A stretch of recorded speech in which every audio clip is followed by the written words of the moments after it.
Hey, what's up guys, over here. So today we're going to be once again talking about Sweet Baby Inc. because little did we all know, about 3 weeks ago, an absolute gem was uploaded to YouTube. Now I'm sure you're already aware of this video because it's uploaded by your favorite YouTube channel, Black Girl Gamers, but they released this absolute banger 3 weeks ago titled Breaking Down the Gamergate, the Toxic Side of Gaming Culture. And as you can see, it's being very well received at the moment, and there's also a very strange glitch with the comment section where you can only see one visible comment, and it just so happens to be positive. I hope they fix that. It's definitely a glitch on YouTube's end. But anyways, this video is a dumpster fire. You can see it's got the terrific trio here. You got some familiar faces to this channel. You got JN Lopez, the CEO of Black Girl Gamers. Then you have Ash Parrish, who is a games journalist at The Verge. And of course, Kim Belair, who is the CEO of Sweet Baby Inc. Now, this is like the woke Powerpuff Girls, but instead of Bubbles, Blossom, and Buttercup, you got D, E, and I. But in this video here, there's a lot of interesting sections. They definitely acknowledge that they are getting a ton of backlash from gamers, and they also somewhat acknowledge that it's really hurt their reputation as a company. But in response to all that, what do? Well, they double down on everything. And they have this self-righteous, smug attitude where they think they are holier than thou, that they know exactly what real gamers want, and they just mock all of the criticism that they've been receiving for months on end. So let's watch a few clips from this video. Kim, I know obviously with the company and the good work that you've done, your organization and yourself were huge targets in this phenomenon. Tell us about your experience as well. Yeah, I would say I think of us almost in as like patient zero of this wave of Gamergate, in that I think when I think of it as where it started, it was kind of the week that we had announced that we were on both Alan Wake 2 and Spider-Man 2, which are two, I think, popular games among the game community and players in general. And immediately, I think the targeting began with this kind of like, we found this secret, sinister website from Sweet Baby Inc. Meanwhile, we're on Twitter like, I've been so excited to let people know that we worked on these two really great games.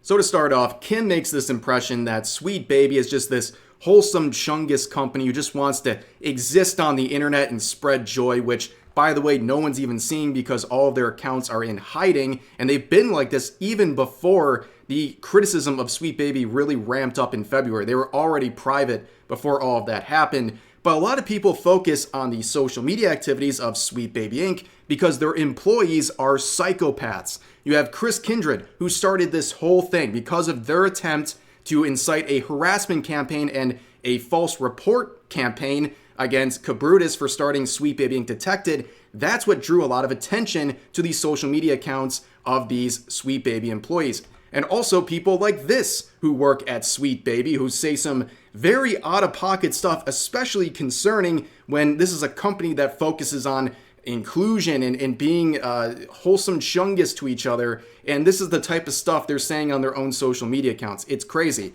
But she also mentions Alan Wake 2. So this is a game that a lot of Sweet Baby defenders always point to. When people criticize Sweet Baby and the fact that a lot of companies they work with end up failing, they point to Alan Wake 2 and they say, hey, that was a big success, thanks to, in part, by Sweet Baby Inc. And it's very prominent on Sweet Baby Inc.'s their own website. It's always prominently displayed. It's in the bios of their various social media accounts. They are very proud of Alan Wake 2. And it was a game that had the direct involvement of Kim Belair.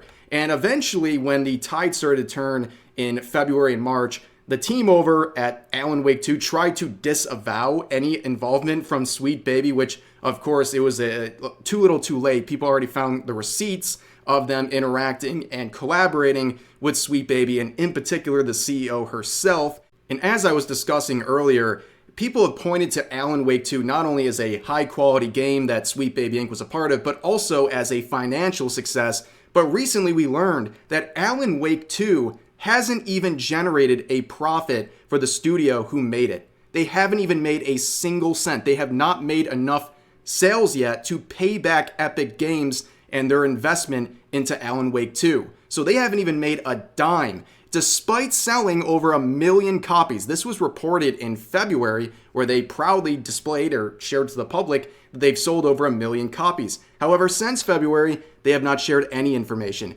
Of course, February being the time where people started to discover Sweet Baby Inc. and the projects they're a part of, including Alan Wake 2. And I think it is plausible that that discovery, the connection between these two, started to hurt their sales, and now they're really struggling and they don't have anything to celebrate anymore.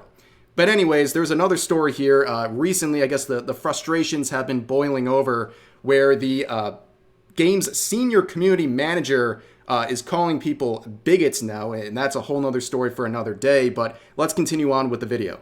As a company, we worked on over 80 games together, so there was plenty of fodder for people to start going, oh, is this the reason that all of these games are now woke, that they have people of color in them, or queer people, or any marginalized identities at all? Or even sometimes that, they perceive like, oh, this woman's design is not quite as it used to be, and I think it used to be hotter. So there's a lot of stuff that's been put on us, both things that we did work on, things that we didn't, and then we kind of just became shorthand for the wokeification, quote unquote, of gaming.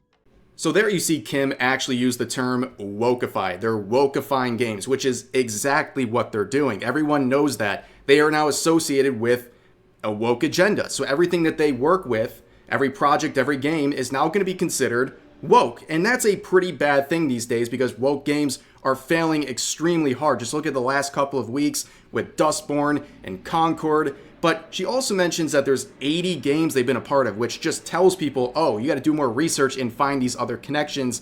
But anyways, she mentions this fodder. You're giving people fodder. Well, yes, you can get fodder about Sweet Baby just by going to their website. And you can see titles that have had an interesting relationship with Sweet Baby, like Suicide Squad Killed the Justice League, who once was proudly displayed on the front page of their announced projects back in February, early February, when this game was released. However, it has been since removed. And this kind of begs the question, who did the removal here? Was it Sweet Baby removing themselves, or removing it themselves because they didn't want to be associated with this absolute bomb that was Suicide Squad Killed the Justice League? Or did Rocksteady approach them and say, please remove us because everyone's criticizing Sweet Baby and the people they're collaborating with? It's going to hurt our sales even further. Please remove us from your website. We won't know the answer, but it's both a bad look for Sweet Baby. And this was something that used to be proudly displayed. I mean, you can see the former developer from Rocksteady here openly and publicly sharing that Kim was a part of molding some of the characters in the game. And now they're trying everything in their power to denounce the connection to Sweet Baby. And let's just talk again about the CEO, okay? She is famous for this quote right here. If you're a creative working in AAA, which I did for many, many years, put this stuff up to your higher-ups.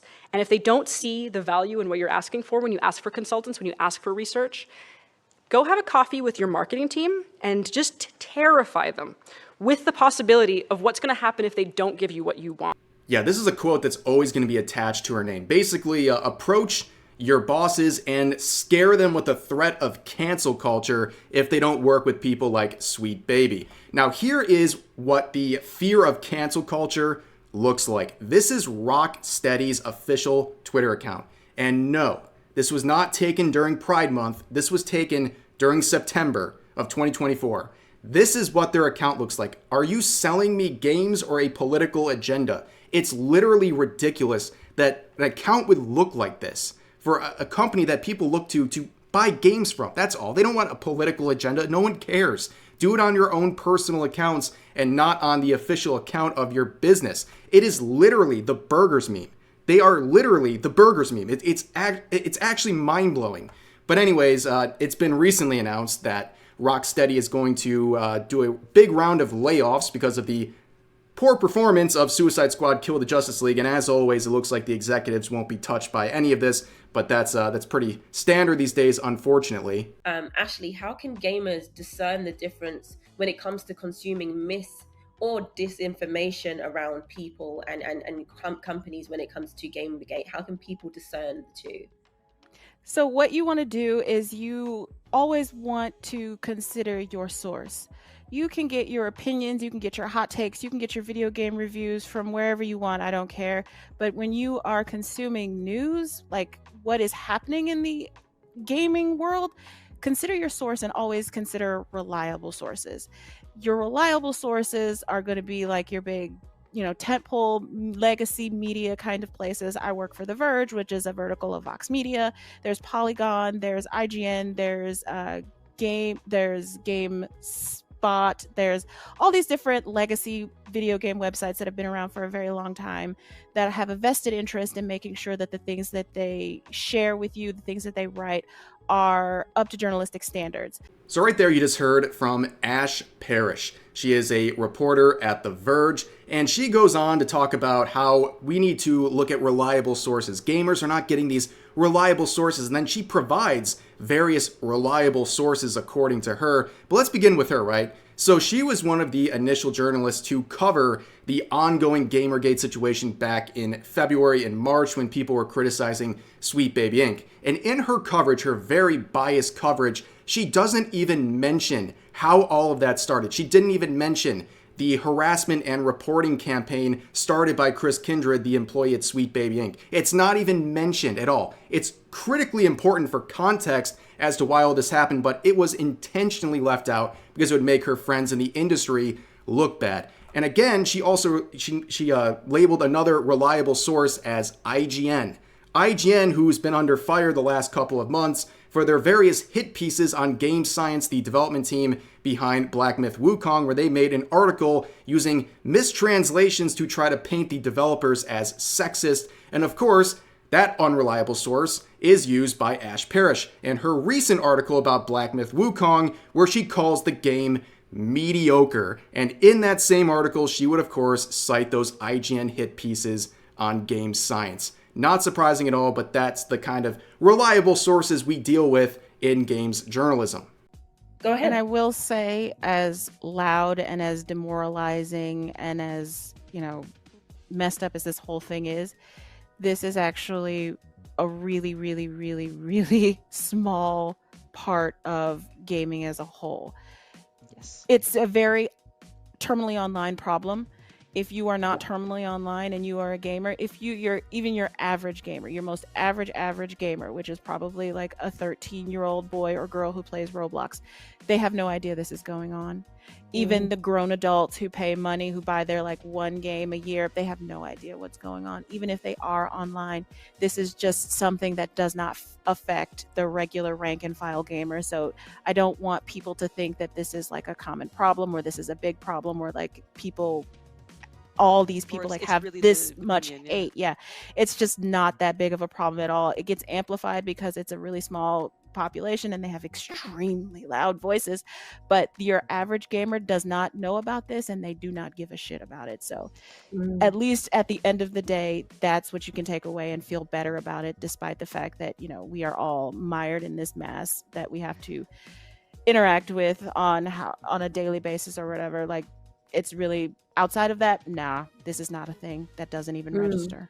So that last section was pretty ridiculous. I mean, you're hearing this whole terminally online gamers type rhetoric, which is hilarious coming from people like this because their ideology is the definition of terminally online, okay? Everything they believe in is a reflection of someone who is terminally online and has no actual sense of what the real world is like. But on top of that, you can see they're almost bragging about the fact that children aren't aware of their company. Like that's some sort of a badge of honor. No, they're just not at an age or a maturity to understand what you're doing and your involvement in games. So that's a very weird thing. And they also say that people who buy like one game a year haven't noticed the influence or have an issue with Sweet Baby. Well, they're basically people who aren't very invested. The hardcore gamers, the people who are consistent and you should be, focusing on the most, they do notice and they don't like what you're doing. And I think it's very funny that they try to paint these critics as the loud minority. Well, this aged like milk because the timing of this upload couldn't have been funnier. It's 3 weeks ago, and what happened over the last 3 weeks? Well, we saw the Dustborn failure, but also the entire life cycle of Concord, which was praised by games journalists all over the place, but we saw what happened. The game completely shut down after only a week and a half of being live. An absolute disaster that disproves what they were trying to say in that video. But overall, I think we've subjected ourselves to enough of this video. I hope you guys enjoyed. As always, Feel free to share your thoughts about today's topics in the comment section down below. Hope you guys enjoy the video, and I'll see you next time.